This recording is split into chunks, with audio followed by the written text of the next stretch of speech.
क्यों सिर्फ 13 साल की उम्र में एक बालक ने अचानक घर छोड़कर सन्यास का कठोर मार्ग चुन लिया? कैसे काशी में एक संत ने रासलीला के मधुर रस से उन्हें सीधे वृंदावन की ओर मोड़ दिया? और सबसे बड़ा प्रश्न, जब उनकी दोनों किडनियां खराब हो गई, जब शरीर टूटने लगा और आश्रम वालों ने उन्हें बाहर तक निकाल दिया, तो उस अंतिम जैसी हालत में राधा रानी ने उन्हें दिव्य दर्शन कैसे दिए? चलिए देखते हैं पूज्य प्रेमानंद जी महाराज की दिव्य यात्रा। यदि यह भक्ति रस आपको अच्छा लग रहा है तो लाइक और सब्सक्राइब जरूर करें और कमेंट में बस इतना लिखें, राधे राधे।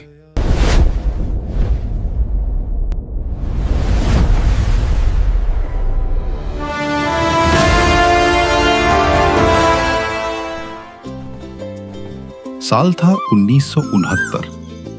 उत्तर प्रदेश के कानपुर के पास एक छोटा सा गांव अखरी।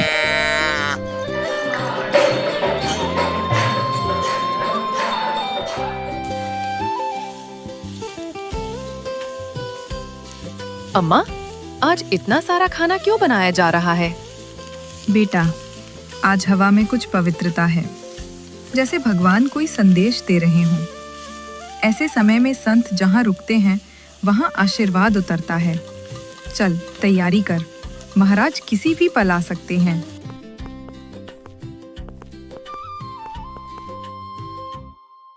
महाराज पधारिए, हमारा घर पवित्र हुआ।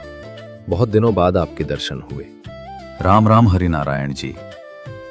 आज का दिन बड़ा शुभ है। आपके आंगन में प्रेम की धारा बहने वाली है। महाराज, भोग की तैयारी चल रही है। अभी थोड़ी देर में प्रसाद प्रस्तुत करूंगी। बहन, आज के भोग में प्रेम झलकना चाहिए। भगवान प्रेम से ही प्रसन्न होते हैं। महाराज, ये तो हमारा सौभाग्य है कि आपके चरण हमारे आंगन में पड़े हैं। प्रेम ही तो इस घर की रसोई का पहला मसाला है।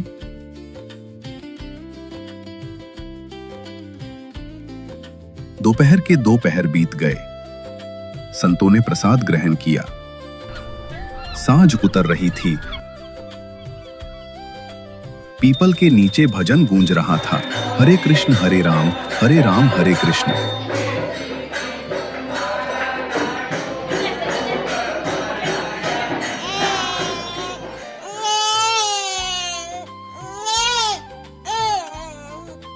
और तभी भीतर एक नए जीवन की आहट सुनाई दी। हरिनारायण जी, आपके घर में एक अद्भुत आत्मा आई है। महाराज कृपा करें, आशीर्वाद दीजिए।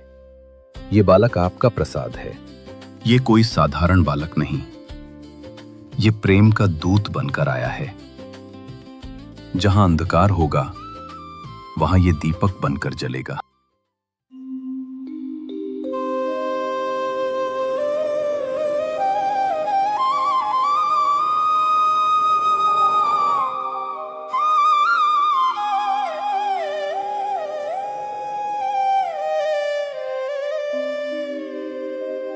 ॐ नमः शिवाय, ॐ नमः शिवाय। हर हर महादेव, हर हर महादेव। ॐ नमः शिवाय, ॐ नमः शिवाय। ॐ नमः शिवाय, ॐ नमः शिवाय। महादेव शंभो शंकर त्रिलोचन, गंगाधर कैलाशपति, नीलकंठ दयालु। हर हर भोले, हर हर महादेव। ॐ नमः शिवाय, ॐ नमः शिवाय।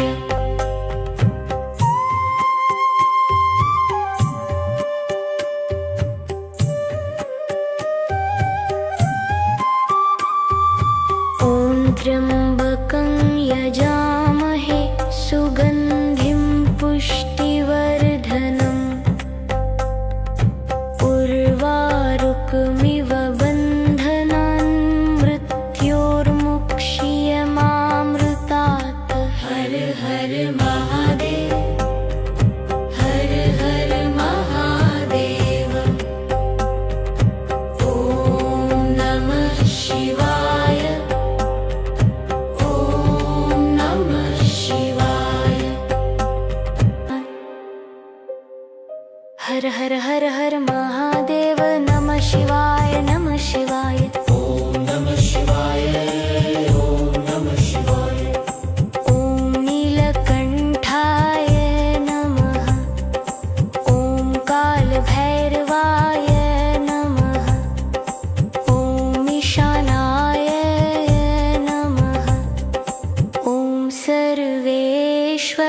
तू तो जैसे जन्म से ही मंदिर का वासी है बेटा। बाबा, यहाँ गाते वक्त लगता है जैसे भगवान सच में सुन रहे हों। वो सुन भी रहे हैं बेटा। भक्ति शब्दों में नहीं, भावना में होती है। वह बालक शायद खेलों में पीछे था, पर ईश्वर की पुकार में सबसे आगे। यहीं से शुरू हुई उसकी भक्ति की यात्रा।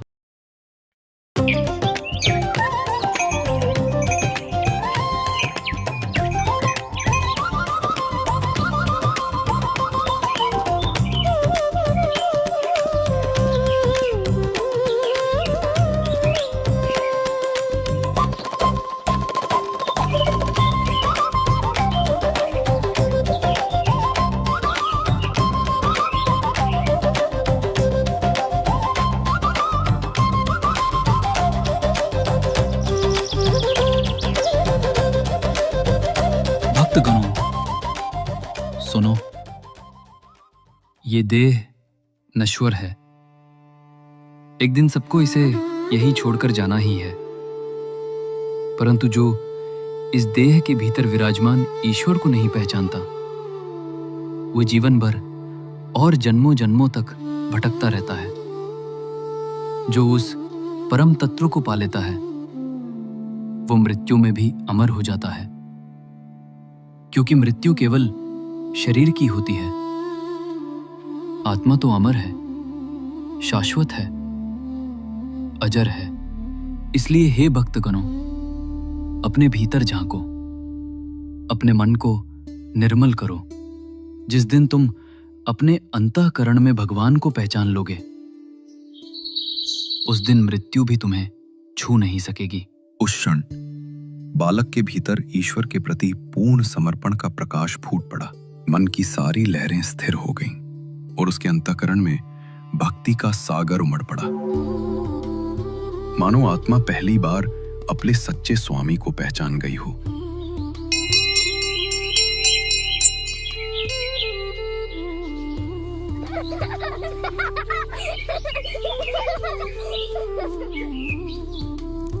माँ, आज मैंने सुना कि एक दिन सबको जाना होता है, तो क्यों ना ऐसे जिएं कि जब जाएं तो सीधे भगवान के पास पहुंच जाएं। हाँ बेटा, सबको जाना है, पर भगवान तक पहुंचने के लिए भक्ति और समर्पण चाहिए। माँ, इसलिए मैं घर छोड़कर सन्यासी बनना चाहता हूँ। बस प्रभु की खोज में निकलना चाहता हूँ। साधु? पर अभी तू बच्चा है।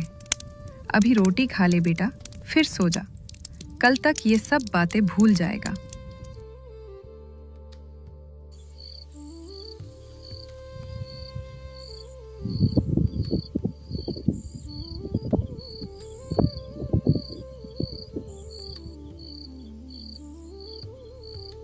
पर आधी रात को अचानक अनिरुद्ध की आंख खुली। उसे वही साधु फिर से सपने में दिखाई दिए। अब उसका मन अस्थिर था। उसकी आंखों में आंसू तैर गए, पर उनमें एक नई दृढ़ता भी थी, जैसे किसी निर्णय ने जन्म ले लिया हो। अनिरुद्ध आगे बढ़ा, धीरे से माता पिता के चरणों में झुककर प्रणाम किया। फिर दरवाजे तक पहुंचा। एक बार मुड़कर घर को देखा, जैसे सारी स्मृतियां एक नजर में समेट लेना चाहता हो। फिर वो तुलसी के चौरे के पास गया, दोनों हाथ जोड़कर सिर झुकाया और मन ही मन बोला, प्रभु, अब मैं आपकी खोज में निकल रहा हूं। वो एक गहरी सांस लेता है, आकाश की ओर देखता है, जहां चांदनी गंगा की तरह बह रही है, और फिर बिना किसी संकोच के कदम आगे बढ़ा देता है। 13 वर्ष का बालक अनिरुद्ध घर छोड़ चुका था। मन में बस एक ही पुकार थी, भगवत प्राप्ति की। और वो पुकार अब उसे अनजाने मार्गों पर एक दिव्य यात्रा की ओर ले जा रही थी। रात की ठंड अभी बाकी थी, कदम थक चुके थे, पर मन शांत था। सूरज उगता है और उसके साथ भूख भी। घर में तो इस वक्त बाल भोग लग गया होगा। पर अब जो मिलेगा वही भगवान का प्रसाद होगा। दोपहर ढलने लगी। शरीर कमजोर, पर मन अब भी अडिग। नहीं, अब लौटना नहीं। यही स्वर भीतर से उठता है। अब जो भी हो, मुझे भगवान तक पहुंचना है, चाहे इस शरीर को कष्ट ही क्यों न सहना पड़े। थोड़ी ही दूरी पर एक प्राचीन मंदिर नजर आया। अनिरुद्ध ने वहीं एक पेड़ के नीचे बैठकर विश्राम लिया। बेटा, यहां सूरदास बाबा रहते हैं। आज आश्रम में नहीं दिखे। तुमने देखा क्या उन्हें? नहीं काका, मैं तो अभी आया हूँ। सोचा थोड़ा बैठ लूं, फिर आगे बढ़ूंगा। मैं उनके लिए दही लाया था। अब जब वो नहीं है तो तुम ही ले लो बेटा। घर वापस नहीं ले जा सकता। नहीं काका, रहने दीजिए। अरे पियो ना बेटा, भगवान का ही प्रसाद समझो। भूख शांत हुई।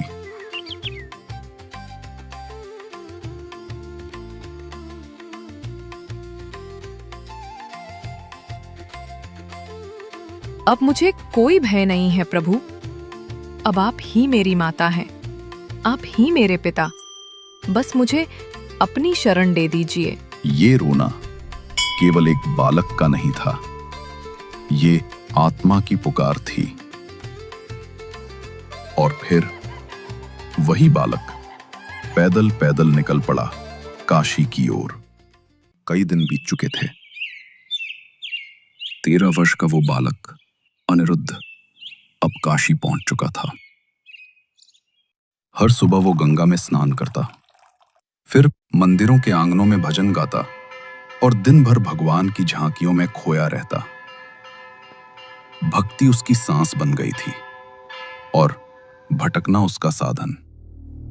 पर इधर उसके घर में बेचैनी बढ़ने लगी।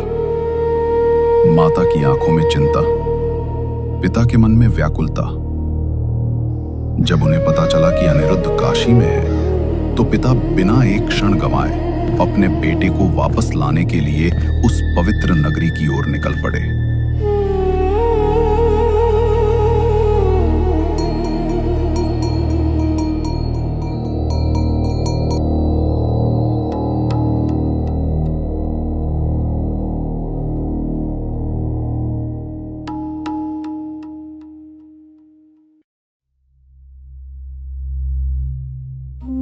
अनिरुद्ध, खड़ा हो। ये क्या कर रहा है तू? पिताजी, मैं भगवान का नाम जप रहा हूँ। बेटा, तेरी माँ तेरा नाम लेकर रोती रही है। चल, अब घर चल। अभी तू छोटा है, ये राह तेरे लिए अभी नहीं बनी।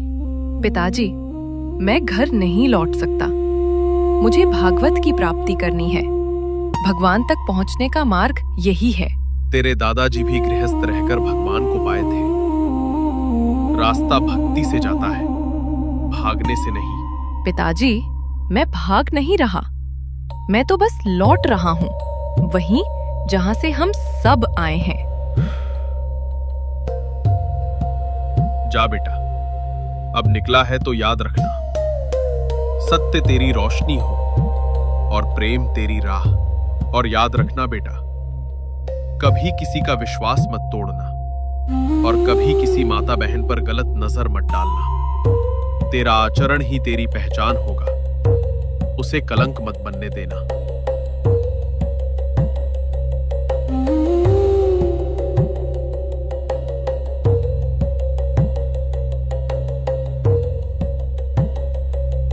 अब ये बालक इस मार्ग पर निकल ही पड़ा है। शायद अब इसे रोकना उचित नहीं। यही सोचकर वे अनिरुद्ध को लेकर काशी में अपने एक परिचित आश्रम पहुंचे।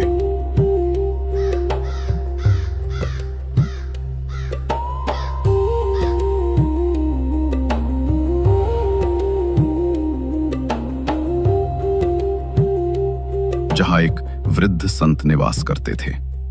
उन्होंने संत से कहा, बाबा जी, यही मेरा बेटा है। कहता है सन्यासी बनना चाहता है। कृपा करके इसे अपने पास कुछ दिन रख लीजिए।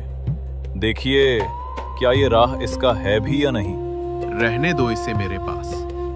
अगले 8 दिनों में पता चल जाएगा ये सच में साधु बनेगा या बस घर से भाग कर आया है। कुछ वर्ष आश्रम में बीत गए।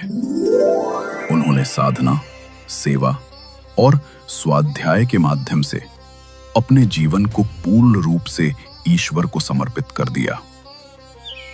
धीरे धीरे उन्होंने एकांतवास का संकल्प लिया और गंगा तट पर रहकर जप और ध्यान में लीन हो गए। दिन रात बस एक ही स्वर गूंजता था, ओम नमः शिवाय, हर हर महादेव। हर दिन उसका जीवन एक ही साधना बन चुका था। भोर में गंगा जल से स्नान, दिन भर तट पर भक्ति और भजन, और जो कुछ भिक्षा में मिल जाए वही प्रसाद समझकर ग्रहण करना। उनका नियम अत्यंत सरल पर गहरा था। दिन में केवल एक बार भिक्षुकों की पंक्ति में बैठना, यदि कुछ प्राप्त हो जाए तो वही प्रसाद स्वीकार करना, और यदि न मिले तो केवल गंगाजल पीकर अपनी साधना में लीन हो जाना। ऐसा ही एक समय आया जब लगातार 3-4 दिनों तक उन्हें कुछ प्राप्त नहीं हुआ, पर उन्होंने किसी से कुछ मांगा नहीं, बस गंगाजल पीकर अपनी साधना में स्थित रहे। वही गंगा तट पर संकट मोचन मंदिर के समीप एक विशाल पीपल के वृक्ष के नीचे उनका तप, उनका जप और उनकी भक्ति गंगा की धाराओं के साथ गूंजती रही। बाबा जी, प्रसाद लीजिए, ये संकट मोचन जी का है। हमें क्यों दे रहे हो महाराज? और भी बहुत लोग हैं, उन्हें दे दो। महादेव ने स्वयं आपके लिए ये प्रसाद प्रेरित किया है। ये केवल भोजन नहीं, उनका आशीर्वाद है। यदि ये स्वयं महादेव की इच्छा है तो मैं कैसे मना करूं? महाराज, क्या आप हमारे कुटिया पर चलेंगे? गंगा किनारे ही है। मैं आपकी सेवा करना चाहता हूँ। हम किसी गृहस्थ के यहाँ नहीं जाते। हम भी तो गृहस्थ नहीं हैं, बस एक और सन्यासी हैं, प्रभु के नाम पर। और वहीं से शुरू हुई 2 साधुओं की दिव्य संगति। प्रेमानंद जी अब उसी कुटिया के पास अपनी साधना करने लगे और बाबा जी प्रतिदिन उनके लिए प्रसाद लाकर सेवा करते रहे। गंगा किनारे समय जैसे ठहर गया था। केवल शांति, भक्ति और भगवान का नाम रह गया था। एक दिन प्रेमानंद जी गंगा तट पर बैठे, पूर्णतः शिव के नाम में विलीन होकर तपस्या कर रहे थे। उन्हें बाहरी संसार की कोई सुध नहीं थी, बस हर हर महादेव की अनाहत ध्वनि भीतर गूंज रही थी। बाबा जी, यहाँ पास के विश्वविद्यालय में रास लीला चल रही है। आइए ना, चलकर देखिए। बहुत ही सुंदर दृश्य है। हमें कुछ नहीं देखना, हम यहाँ भक्ति के लिए बैठे हैं। बाबा जी, बस पास में ही तो हैं। एक बार चलिए ना, बड़ा आनंद मिलेगा। तुम हमें विचलित कर रहे हो। जाओ, अपना काम करो। एक बार चलिए ना महाराज, बस एक बार। इतना आग्रह कर रहा है, अवश्य इसमें भी भगवान की कोई लीला होगी। शायद यही कोई संकेत हो। दोनों साथ में उस स्थान पर पहुंचे जहां रास लीला चल रही थी। वहां जो दृश्य उन्होंने देखा वो केवल नाटक नहीं था, स्वयं भगवान श्री कृष्ण की लीलाओं का साक्षात दर्शन था। दिन में श्री चैतन्य लीला और रात में रास लीला।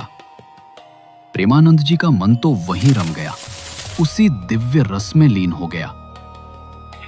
कुछ ही दिनों में उन्हें लगा, अब इस रास के बिना जीवन अधूरा है। स्वामी जी, मुझे अपने पास रख लीजिए। मैं कोई भी सेवा कर लूंगा, बस ये लीला रोज देखनी है। सेवा क्यों करना चाहते हो बाबा?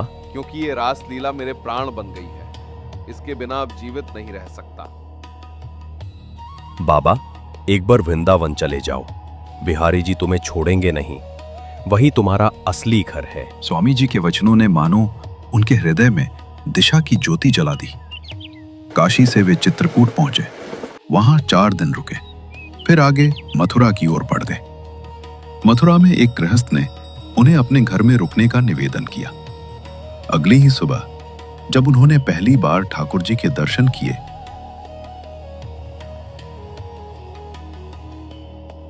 तो उनकी आंखों से अपने आप आंसू झरने लगे। बेटा, ये सब मत दो, मुझे कुछ नहीं चाहिए। मेरा धन तो बस प्रभु का नाम है। बाबा जी, आप महान साधक हैं, मैं आपके लिए क्या कर सकता हूँ? कोई सेवा बताइए। मुझे कुछ नहीं चाहिए। महाराज, हमें आपकी सेवा करने का अवसर दीजिए। मुझे केवल एक ही काम है बेटा, मुझे वृंदावन पहुंचना है। वृंदावन? महाराज, वृंदावन में कहाँ ले चलूं आपको? रामन रेती, जब उन्होंने रामन रेती की परिक्रमा देखी तो उनका हृदय प्रसन्न हो उठा। उन्हें लगा अब यही उनका सच्चा तीर्थ है, यही उनका वृंदावन है। कुछ वर्ष तक प्रेमानंद जी वृंदावन में रहे।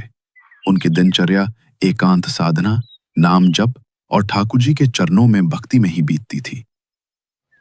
लेकिन धीरे धीरे वृंदावन की भीड़ और वो एकांत जिसे वे साधना का आधार मानते थे अब दुर्लभ हो गया।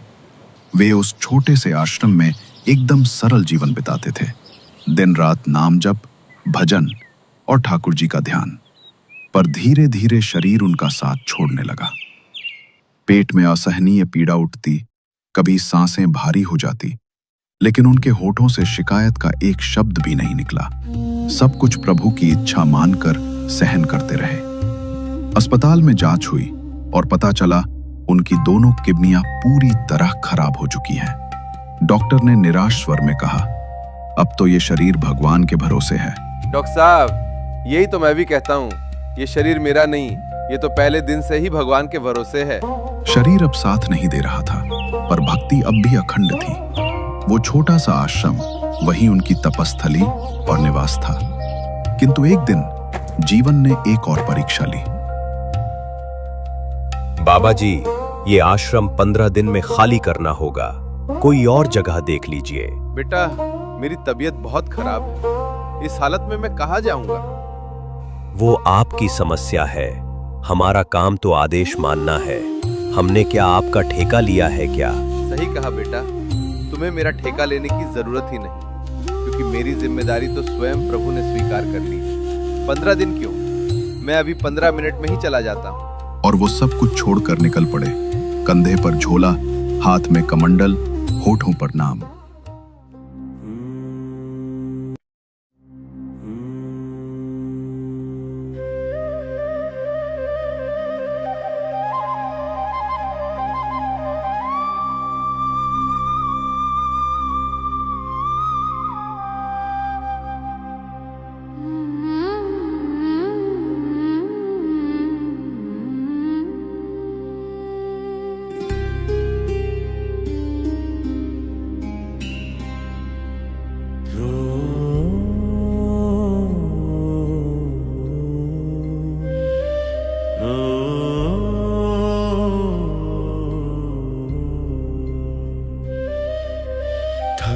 गया तन, मन भी टूटा, कहीं ठौर नहीं ना कोई छाया। वृंदावन की रज में लेटा, बस मान हृदय पर शुभ बहाया। यही तो राधा रानी की नगरी है, जहाँ हर पीड़ा भी प्रेम बनती है। अगर रहना है लिखा भाग्य में मेरे, तो ये व्रज भूमि ही मेरी शरण है।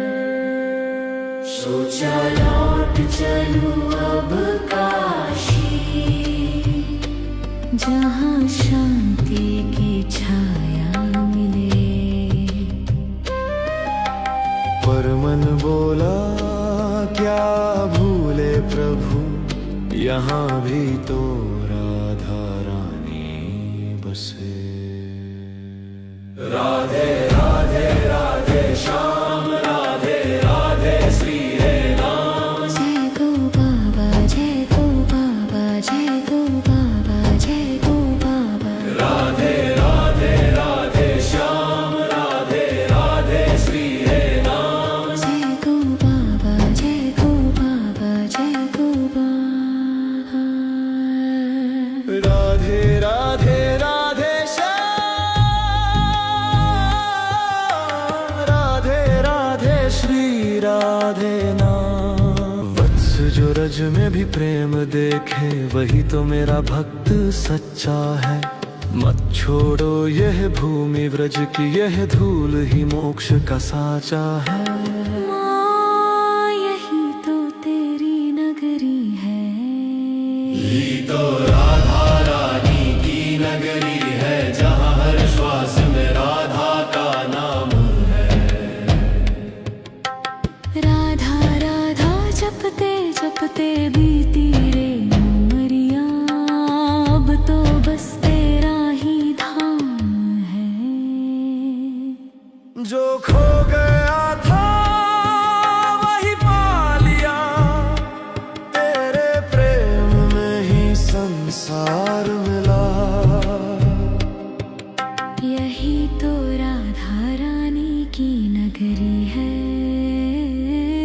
जहाँ आंसू भी आरती बनती है। बाबा जी, यहाँ टीले पे क्यों सोए हैं? ठंड भी बहुत है। अब मेरे पास ठहरने की कोई जगह नहीं है, बस भगवत कृपा से यही विश्राम कर लेता हूँ। बाबा जी, चलिए हमारे आश्रम में, वहीं एक छोटी सी कुटिया खाली है। आपको वहाँ आराम ही मिलेगा और शांति भी। महाराज, एक बात पूछूं, यहाँ कहीं कोई लाडली रहती है क्या? बाबा जी, यहाँ तो विरक्त साधु ही रहते हैं जो केवल श्री मदन मोहन की सेवा में स्थित हैं। यहाँ कोई लाडली नहीं रहती प्रभु। उस क्षण उनके हृदय में वही स्वप्न फिर से चमक उठा, मानो भीतर कोई कह रहा हो, क्या ये वही संकेत है, वही कृपा जो राधा रानी ने दी? वे हल्की मुस्कान के साथ उठ खड़े हुए, जैसे प्रभु ने आगे बढ़ने का मार्ग स्वयं खोल दिया हो।